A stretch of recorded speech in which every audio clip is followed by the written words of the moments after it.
नमस्कार दोस्तों।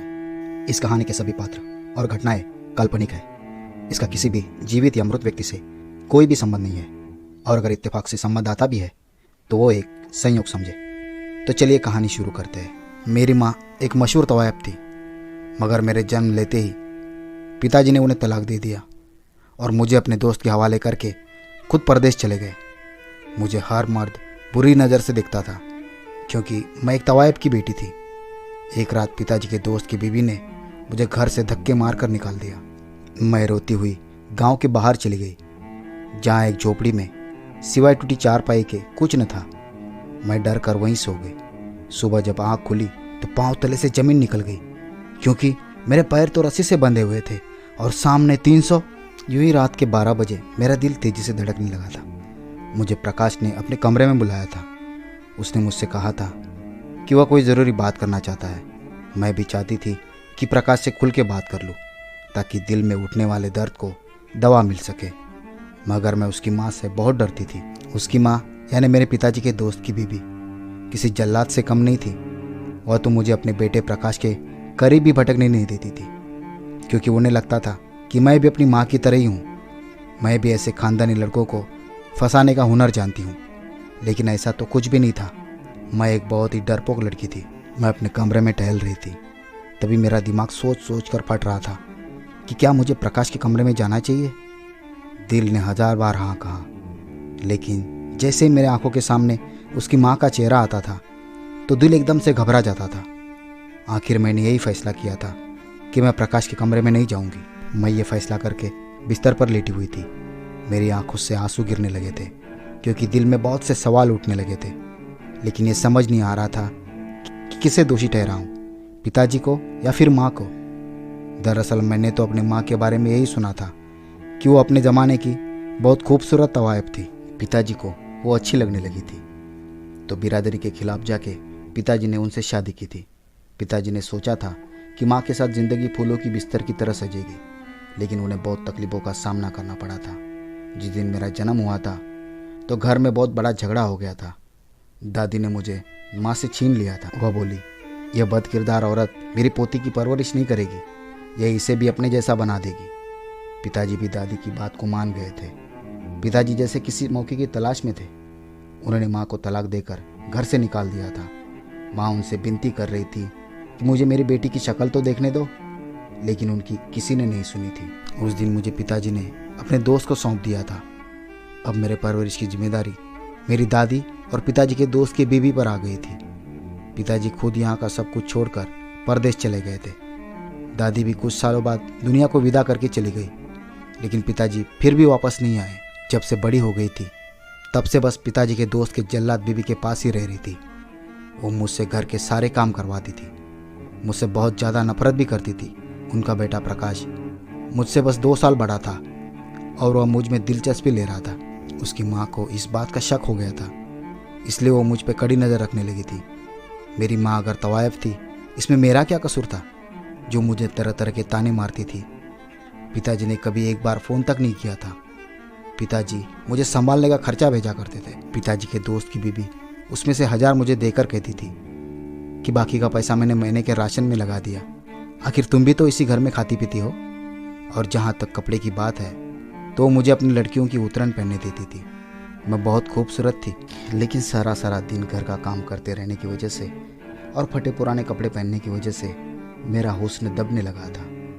प्रकाश मुझे पसंद करता था, इस बात का अंदाज़ा मुझे बहुत पहले हो चुका था। मैं अक्सर सोचती थी कि अगर प्रकाश ने मुझसे शादी कर ली तो मेरी ज़िंदगी तो संवर जाएगी। उसकी माँ मुझ पर सख्ती करना छोड़ देगी और प्रकाश की बहनें जब मुझे भाभी के रूप में देखेंगी तो मेरी इज्जत करेगी। यह सब बातें सोचते सोचते मैं सो गई थी। सुबह भी तब आँख खुली जब मुझे कुछ गीला गीला महसूस हुआ था। मैं हड़बड़ाकर उठ बैठी थी। सामने का मंजर देखकर मेरा दिल घबरा गया था। प्रकाश की बहन नेहा ने पानी का जग मुझ पे पलट दिया था और गुस्से से बोली, तुम्हें अकल नहीं है? यहाँ मुझे कॉलेज जाने के लिए देर हो रही है और तुम मेरे लिए नाश्ता बनाने की बजाय नींद की मज़े लूट रही हो। मेरी आंखों में आंसू ही आ गए थे। इतनी देर में प्रकाश भी कमरे में आ चुका था। उसने ये सब देखा तो नेहा को डांटने लगा था। वो गुस्से में बोला, नेहा तुम्हें तमीज़ नहीं है क्या? इस तरह की हरकत करते हुए तुम्हें शर्म आनी चाहिए। प्रकाश का शोर सुनकर उसकी माँ भी मेरे कमरे में आ चुकी थी। मैं बहुत ज़्यादा घबरा गई थी कि क्या वो मेरे साथ बहुत बुरी तरीके से पेश आएगी। प्रकाश बोला, मम्मी आप इस बदतमीज़ को समझा दे कि इस तरह की घटिया हरकतों से बाज आ जाए। ये यहाँ रहती है, इसका मतलब ये नहीं कि ये उसकी गुलाम है जो इस तरह की हरकतें उसके साथ करती है। प्रकाश की माँ एकदम गुस्से में बोली, नेहा माफ़ी मांगो पायल से, जल्दी करो। जहाँ मैं अचरज में पड़ गई थी वहाँ नेहा भी हक्का बक्का खड़ी हो गई थी और अचरज वाले नज़रों से अपनी माँ की तरफ देख रही थी, क्योंकि आज तक कभी उसकी माँ ने अपने बच्चों को मेरे साथ गलत सलूक करने से रोका नहीं था।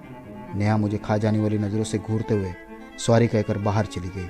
उन दोनों के जाते ही प्रकाश ने कहा, पायल मैंने कल रात तुम्हें बुलाया था, तुम मेरी बात क्यों नहीं सुन रही हो? मैंने उससे माफ़ी मांगी और आज रात आने का वादा कर लिया था कि आज रात मैं ज़रूर आऊँगी, क्योंकि मुझे लगने लगा था कि मेरी भलाई प्रकाश के साथ एक होने में ही है। अगर प्रकाश मेरे साथ है तो मुझे दुनिया की सर्द और गर्म से डरने की ज़रूरत नहीं है। प्रकाश अपने ऑफिस चला गया था, उसकी बहनें अपने स्कूल और कॉलेजों में चली गई थी, जबकि मैं थी और घर के काम थे। प्रकाश की माँ तो खुद बन ठन कर घर से निकल जाया करती, फिर कभी किसी पड़ोसन के घर जाती तो कभी किसी पड़ोसन के घर जाती। जब मैं काम काज करके थक जाती तो उसकी तीनों बेटियां भी घर वापस आ जाया करती थी और फिर मुझे उन्हें खाना देना पड़ता था।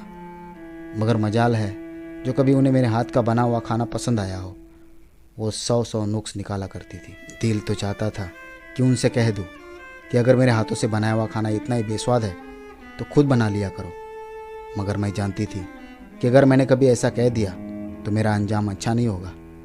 हर शाम की तरह आज भी प्रकाश मेरे लिए सबसे छुपा कर बर्गर लाया था। मैं सारा दिन किचन में रहती थी, इसलिए कभी किसी को शक नहीं हुआ था कि प्रकाश सबसे चोरी चोरी मेरे लिए चीज़ें लाता है। मैं घर के काम को ख़त्म करके अपने कमरे में गई तो रात के 10 बज चुके थे। मुझे 12 बजे प्रकाश के कमरे में जाना था। मैं एक एक लम्हा गिन गिन कर काट रही थी। मैं बहुत खुश थी।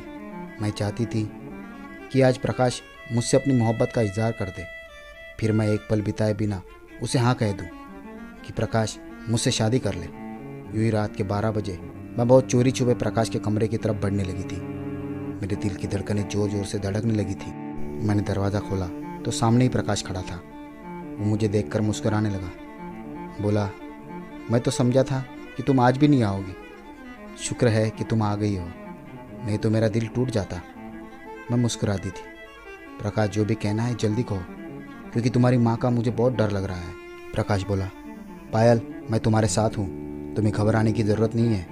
मैं आज तुमसे एक बहुत ज़रूरी बात करना चाहता हूँ। आज मैं तुमसे अपने प्यार का इजहार करना चाहता हूँ। पायल, मैंने तुम्हें बचपन से जाना है। मैंने तुम पे होने वाले जुल्म को बहुत करीब से देखा है। मैं चाहता हूँ कि बस जल्दी से हम दोनों की शादी हो जाए, ताकि मैं तुम्हारा सहारा बन जाऊँ, तुम्हारी तरफ उठने वाले हाथ को तोड़ दूँ। प्रकाश की बातें सुनकर मेरी आंखों में आंसू आ गए थे। मैं बोली, प्रकाश क्या तुम सच कह रहे हो? प्रकाश ने इस बात पे सर हिलाया था। इससे पहले कि वो और कुछ कहता, प्रकाश के कमरे का दरवाज़ा बजने लगा और उसके माँ की आवाज़ सुनाई दी। वो बोली, प्रकाश जल्दी बाहर आओ, पायल अपने कमरे में नहीं है। वह हर रात कहीं चली जाती है। मैं पिछले 2 हफ्तों से उसकी हरकतें देख रही हूँ। वह हर रात को अपने कमरे से गायब हो जाती है और सुबह उजाला होने से पहले घर वापस आ जाती है। तुम जल्दी मेरे साथ चलो, देखे तो सही कि वो आखिर में जाती कहाँ है, क्यों हमारी इज्जत को खाक में मिला रही है। आज उसे रंगे हाथों पकड़ना है। ये बेबुनियाद इल्ज़ाम सुन के मेरा दिल घबरा गया था। तभी प्रकाश ने आगे बढ़कर कमरे का दरवाज़ा खोला और बोला, माँ पायल मेरे कमरे में है, आपको बिना मतलब की कुछ गलतफहमी हुई है। मुझे लग रहा था प्रकाश की माँ मुझे उसके कमरे में देख के ज़मीन और आसमान एक कर देगी, मगर उनके चेहरे पर कोई हावभाव नहीं थे। वो बोली, प्रकाश ये यहाँ होती है? उफ, तुमने मुझे पहले क्यों नहीं बताया? मैं तो बहुत परेशान थी कि ये हर रात कहाँ जाती है। प्रकाश अगर तुम्हें पायल पसंद है तो बता दो बेटा, यूँ रात के अंधेरे में मिलना अच्छा नहीं है। मुझे यकीन है कि मेरा बेटा समझदार है, मगर शैतान के बहकावे में आने में ज़्यादा देर नहीं लगती है। प्रकाश बोला, जी माँ, मुझे पायल अच्छी लगती है, इसलिए मैंने इसे आज अपने कमरे में बुलाया था, ताकि मैं इसके दिल की बात जान सकूं कि क्या ये भी मुझे पसंद करती है या नहीं। वो बोली, प्रकाश आज ही बुलाया है कि हर रात बुलाते हो? अपने माँ से कुछ मत छुपाओ। मैं अचरज में पड़ गई थी और उसकी माँ का गेम समझ चुकी थी। वो यकीनन किसी और ही चक्र में थी। इतनी देर में प्रकाश की तीनों बहनें भी कमरे में आ गई थी। नेहा बोली, अच्छा तो प्रकाश भैया, मैं भी कहूँ, आप पायल की इतनी हिफाजत क्यों कर रहे हैं? यहाँ तो मोहब्बत परवान चढ़ाई जा रही है। ये पायल भी कितनी होशियार है, पिछले 2 हफ्तों से आपसे मिलने आती रही और हमें इसने कानों कान खबर भी ना होने दी। कल रात जब मैं पढ़ाई कर रही थी, मैंने 11 बजे पायल को अपने कमरे से निकलते हुए देखा था और फिर सुबह भोर में ही लौटकर अपने कमरे में आई थी। प्रकाश ने मना करते हुए अपना सर हिला दिया और बोला, नहीं नहीं, पायल तो आज पहली बार मुझसे मिलने आई है। इस बात पे उसकी माँ मुझे घूरते हुए बोली, अच्छा पायल, तो ये बता तुम हर रात कहाँ जाती हो? मैं सारा खेल समझ चुकी थी, इसलिए जल्दी से प्रकाश से बोली, प्रकाश, ये सब तुम्हारे दिल में मेरे लिए नफरत भरने के लिए बोल रहे हैं। मैं आज से पहले कभी रात के वक्त कमरे से निकल कर नहीं गई। मैं तो आज भी आने से डर रही थी, क्योंकि मुझे तुम्हारी माँ का पता था, वो बहुत जालिम औरत है। मैं फूट फूट कर रोने लगी थी। वो बोली, सुन रहे हो ना प्रकाश? प्रकाश बोला, सब कुछ सुन भी रहा हूँ और देख भी रहा हूँ। प्रकाश का आवाज़ मुझे गुस्से वाला लग रहा था और मैं कांपने लगी थी। फिर मेरी तरफ देखते हुए बोला, पायल, तुम भी अपनी माँ जैसी ही निकली ना? वो तो बदकिरदार थी ही, तुम भी उसी की तरह बदकिरदार निकली। मुझे घिन आ रही है अपने वजूद से कि कभी मैंने तुम्हें भी चाहा था। मैं प्रकाश की बातें सुनकर रोने लगी थी, जबकि उसकी माँ और उसकी बहनें शेर हो गई थी।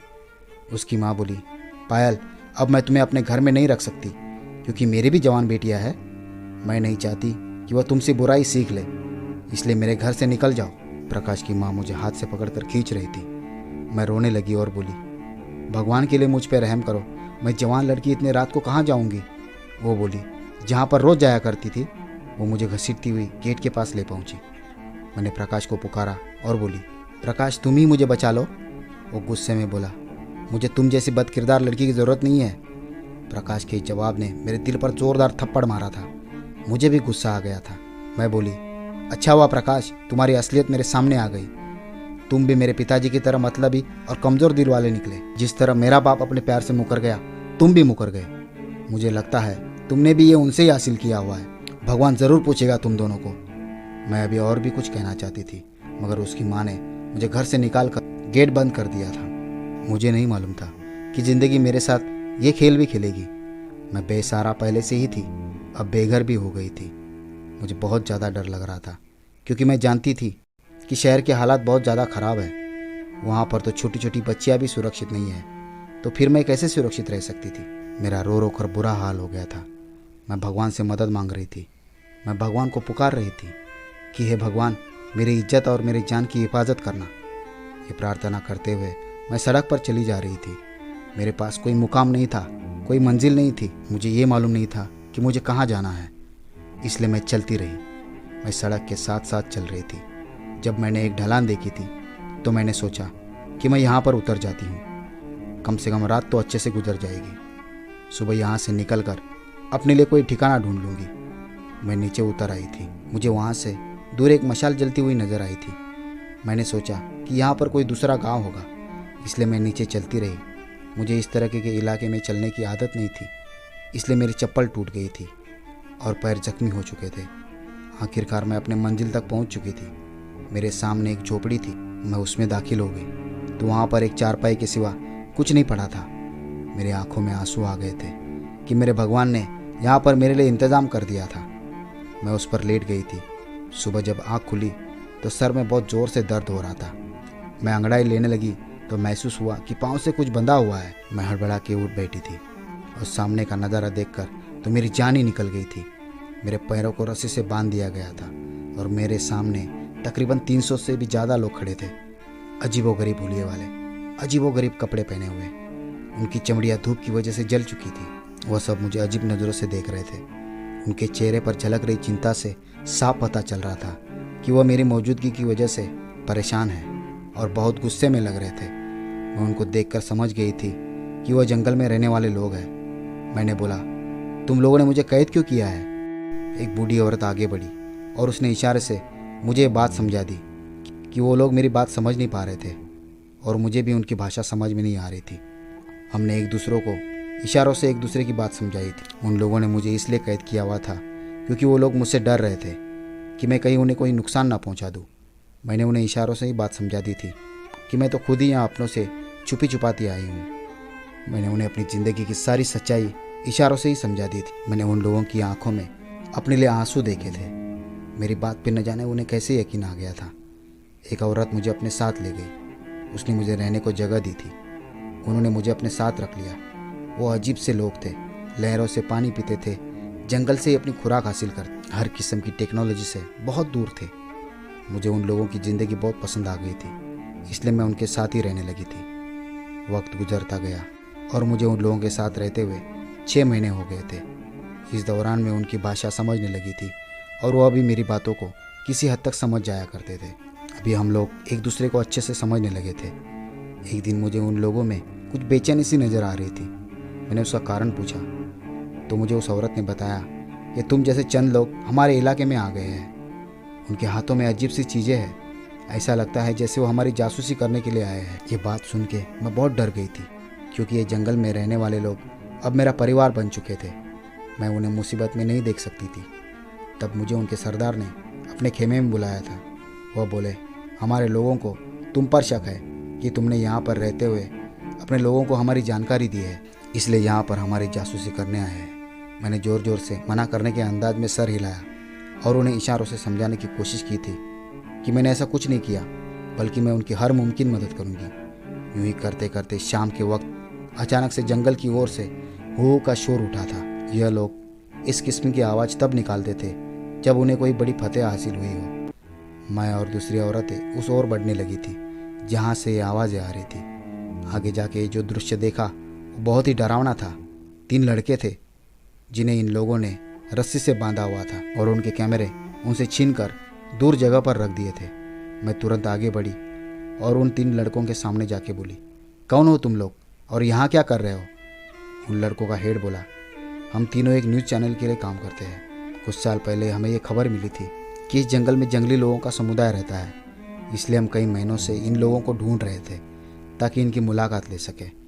लेकिन आज जब ये लोग हमसे मिले तो पहले इन लोगों ने हमें खूब मारा और अब रस्सी से बांध दिया है। मैंने उनकी सारी बात सरदार को बता दी थी। उन्होंने हुक्म दिया कि इन लड़कों की रस्सियाँ खोल दीजिए। सरदार बोला, हम बाहर की दुनिया से दूर रहना चाहते हैं। हम नहीं चाहते कि हमारी खबर किसी को हो और हमारी सुकून भरी ज़िंदगी खराब हो जाए।